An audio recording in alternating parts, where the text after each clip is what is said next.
Okay, Barry. So you don't only write books, you do other things as well. Yep. So could you tell us a little bit about the things that you're doing? I know that you're involved in sports and anti-Semitism. Yep. And you're involved in you're around the world giving lectures about Right. all this subject that we've been talking about. So could you please? Yeah, I also, there's a lot of organizations from abroad or groups who, when they're coming to Israel, they want somebody to explain the perspective from Israel of what's going on, because, and I find increasingly when they come, they're totally unaware of the reality of life over here and the truth of what's going over here, whether they don't get it from their media or from the politicians, something like this. But people who know me via the social media, it's Facebook or LinkedIn or things like that, know I put on videos and I write articles or whatever. But then I get invited from time to time abroad by different organizations, Christian organizations and Jewish organizations, sometimes academic organizations, to attend conferences or to give talks to their audiences. And I would gladly go, because I think it's vitally important that more and more people get the truth and the information of what's going on over here. And when you go on a lecture, or when you give lectures, what is the response? If you could sort of generalize the response, is it a surprise? Are they anti your talk, or are they? No, actually the response I get from people after the talk is, wow, we never knew that. And I give them the information, ask them to do the research, go and do the Google and find out what they think I told them, whether it's true or not. And I have to say this, I go to certain places and people come up to me and say, well, why aren't we getting this information? I said, well, maybe your media doesn't want to put it out because they're politically correct. And they said, well, why aren't we getting it from the Israeli government? So I said, quite right, because I'm also critical of the Israeli government. I want to tell you, I think one of the things that the Israeli government don't do, especially the foreign ministry, is I don't believe there's anywhere in any Israeli embassy anywhere in the world that has somebody who is trained in what I call public diplomacy. I'm not talking about diplomatic diplomacy, because they're very interested in keeping good contacts with government level. But a lot of where the battles are taking place is on a lower level. It's street level. It's in the schools. It's in the academics. It's at group level. And I think for that you need what I call public diplomacy or person-to-person diplomacy. And what the Israeli government has failed to do is respond to the attacks that's going on against Israel, which is usually filled with lies and allegations and emotional imagery. And I think it's very important for the Israeli government to train people to be in embassies, to work with local grassroots organizations and to help them and give them the information that I put out, but they don't do it. So it takes volunteers like me to have to do it. And part of the result of that, if I take Great Britain for instance, one of the things that I've seen at local level is people are so offended by the assaults on Israel and the anti-Semitism that accompanies it, that people at grassroots level, both Christian and Jewish, create their organizations, and there's a network of independent groups around in England, like Northwest Friend of Israel and Sussex Friends of Israel and Essex Friends of Israel and Liverpool Friends of Israel. It's local people getting together, and I do my best to supply them with the information. They feed me the things that are being fed to them, and how do we answer this? And I give them the information.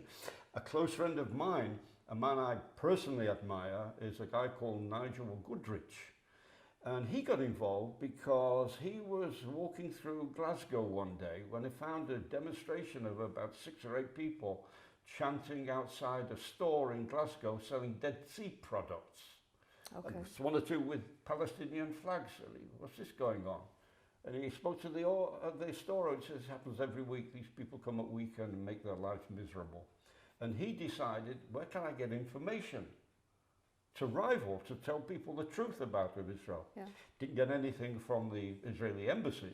He got the information from an organisation called Stand With Us, and they gave him the information. So he went along with a friend of his and set up a little table and sat there. Outside and people the were store. going by outside, just along the street from the store, Yeah. where the people were walking past this, running the gauntlet of these anti-Israel haters. And he started handing over these leaflets and saying, read the truth about Israel. And he started a group called Glasgow Friends of Israel.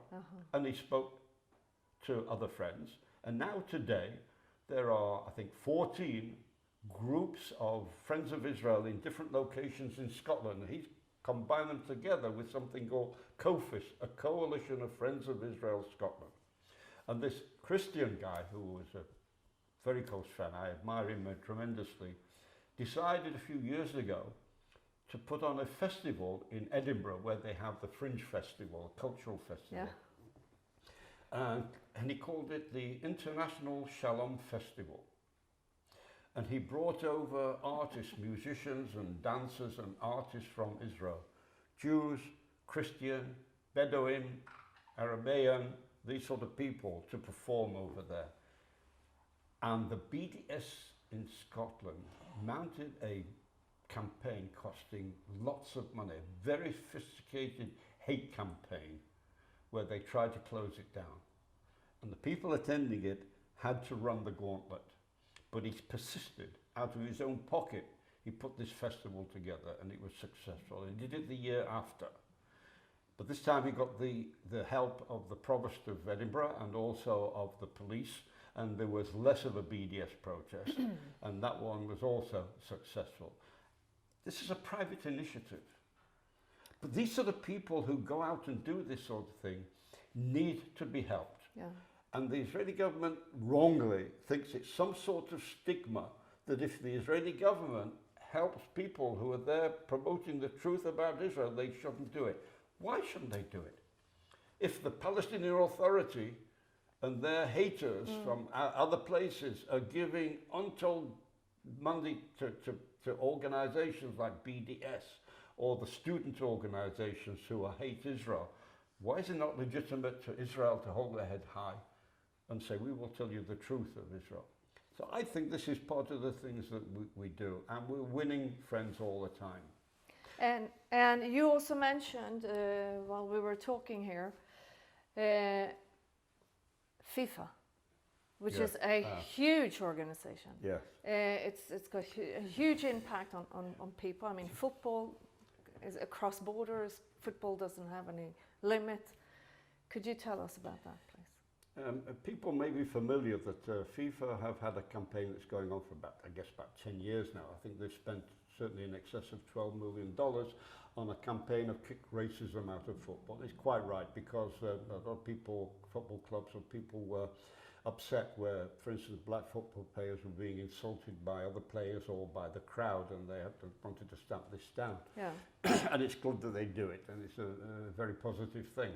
There's a recent thing that's come on, and in Britain in particular, where some football teams, Chelsea in particular, for instance, mounted a campaign of kick anti-Semitism out of football because some of their supporters were coming out with very anti-Semitic chants and everything. And I was pleased to see a picture of one of their star players of Chelsea, like Eden Hazard and Ross Barkley, standing with a banner, kick anti-Semitism out of football.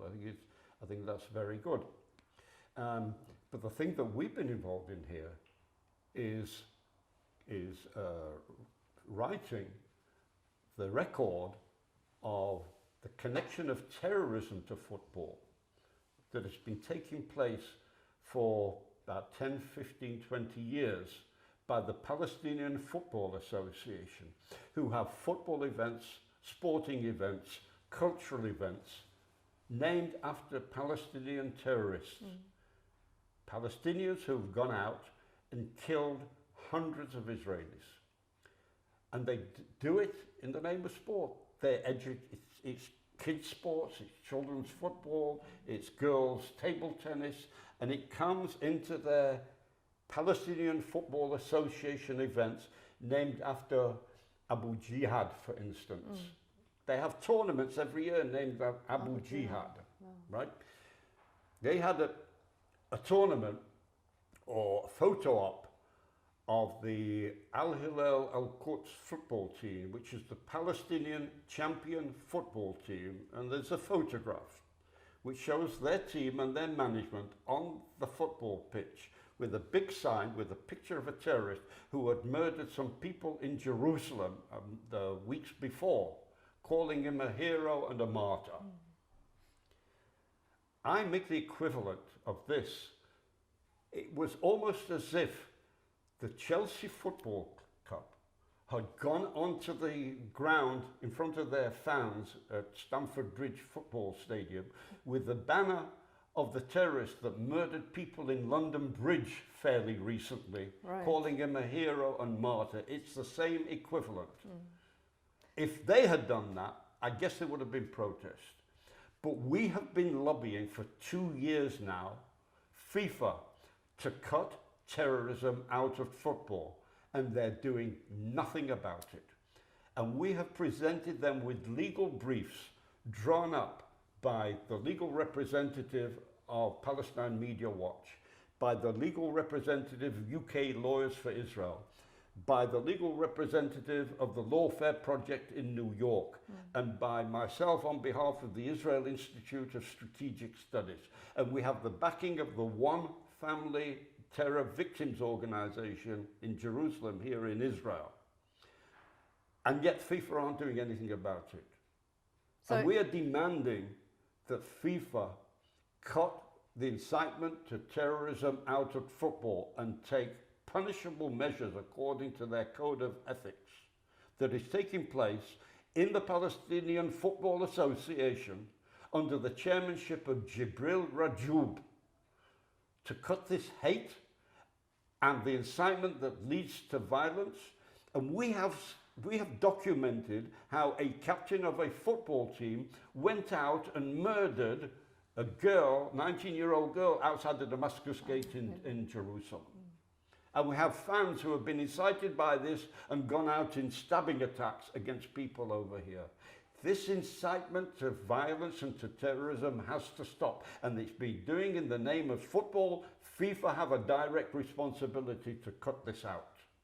So this is a campaign that's 2 years old and still going strong, I understand. All we have is our legal briefs and our protests and letters that have been signed by terror victims over here. A simple acknowledgement: we have received your correspondence. Will be dealt with in due course. Not good enough. Okay. FIFA has a responsibility. They're right about cutting racism out of sport. They're right to support a campaign about cutting anti-Semitism out of sport. And if they're right, certainly killing people and inciting to kill people in sport, which is being perpetrated close to here, that has to be dealt with as well. It's against all rules of ethics and decency. Yes, of course, that's almost redundant, yes. So, Barry Shaw, I thank you very much for this interview. My pleasure. And keep it going. I will. Yeah. So, Barry, when you're out lecturing, you meet all kinds of people from all faiths and all, also people without the faith. You mentioned something about great supporters that help you with this. Could you tell us about that, please? Yeah, I said I travel abroad. I talk in synagogues and halls to Jewish audiences. They're very receptive. But I want to say the most enthusiastic supporters I get, both there and of the groups that are coming here again, are the Christian supporters of Israel. Are absolutely phenomenal. I find their enthusiasm and their thirst for information and knowledge is incredible. They are self-educated, if you want, to do with Israel, because it comes from, as I mentioned before, it comes from their belief. They know about the Bible, they believe in the Bible, they come here on pilgrimage to visit the places that are important to them. So they also want to add, and they tell me all the time how much they bless Israel and pray for Israel. And I always tell them, sort of jokingly, God tells you you have to do more than pray for Israel. God, if you read the Old Testament, doesn't tell you to pray, it tells you to do things. Yes. So you have to go out and do things for Israel. So they're very appreciative of the perspective that I give them, and they take it back, and I get feedback from them. Yeah. I always tell them, if you go back and you find something you don't know how to cope with, or you don't know how to answer, tell me what it is, and I'll send you the information, you know, and use it. But please use it, because you have to go out and be an ambassador. You can't, I don't want you to simply be a fan of Israel. I want you to be an advocate for Israel. It's part of what you should do. And I want to say these people are the most enthusiastic and the most openly, unquestioning friends of Israel. I find some of the Jewish people are questioning and critical friends, which is fine. Then I have to answer some of the criticism because I put it in the perspective. Yeah. It's more of a challenge than with the Christians, and I love meeting with them and talking with them and helping them. Well, that's very encouraging to hear. Thank you.